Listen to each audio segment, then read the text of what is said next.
Be ready. 5 seconds. Start. The debate on this new constitution amendment bill or these provisions in this bill which is under consideration is now going on, but some people started objecting that there are certain basic changes in the constitution. They have started objecting to the passing of this constitution amendment bill, questioning whether this house has got its mandate.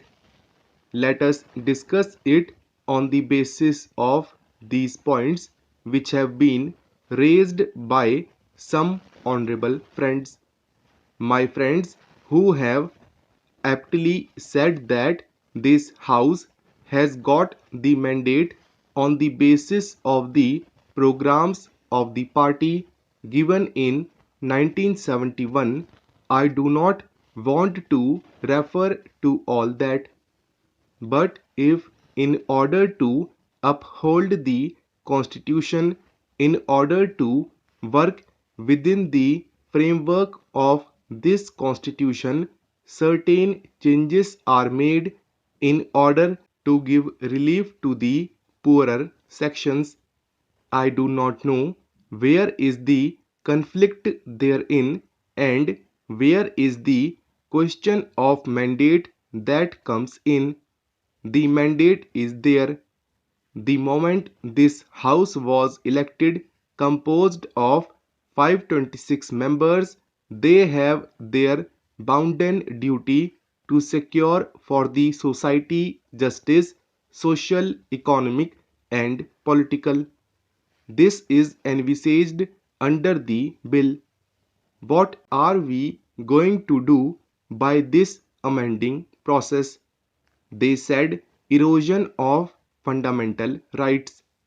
The law minister and other members also explained that any laws passed in the furtherance of the directive principles, that is, Chapter 4 of the Constitution, should not be challenged on any of the grounds mentioned in Articles 14, 19, and 31. What are the things that are mentioned in the directive principles? The things are betterment of the society, welfare of the people, and in its totality, whatever is possible, that is to be done. I would like to add one word here. So far as these things which were not being done earlier are concerned, an attempt has been made to do them and also to see that the society marches forward both in the economic sphere and political sphere, and also to transform the society into an egalitarian society. Certain new clauses have been added for this purpose which are laudable, but some persons have found fault with it. I do not know what is their argument. Let us take the question of erosion of the judiciary. No powers of the judiciary have been curbed, rather the powers of judiciary have been streamlined. We have seen out of our experience what actually has been the role of the judiciary in our country. One after the other, the judiciary tried to interpret the constitution in a manner they wanted to do, and even by one judge's point of view, either in the High Court or Supreme Court, they wanted to uphold that their views were supreme and none else. Though we are in this democratic process and we believe in democracy and adult franchise, yet this view of the representatives of the people in this house and in the other house are not supreme, only the judge's views are supreme. This is nothing but a new nepotism on the part of the judiciary who deliver judgments, and if they are the only kings and rulers in this country and nobody else, completely ignoring the will and consent of the people who send their representatives to this house to look after their welfare and well-being. Therefore, the question of erosion of the judiciary does not hold any ground.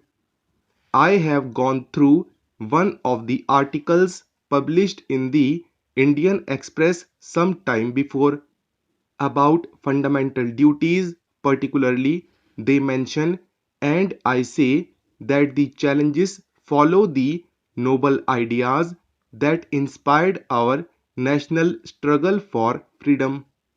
Our national leaders took part in the national struggle, and they aptly have said that there are certain fundamental rights, and those rights, particularly referring to Article 14, 19, and 31, are somehow or the other being taken in view of the directive principles of the state policy of the Constitution. I do not know what is their actual viewpoint. If their viewpoint is to stick to the law, that is, the fundamental rights are fundamental rights, then those fundamental rights are for whom?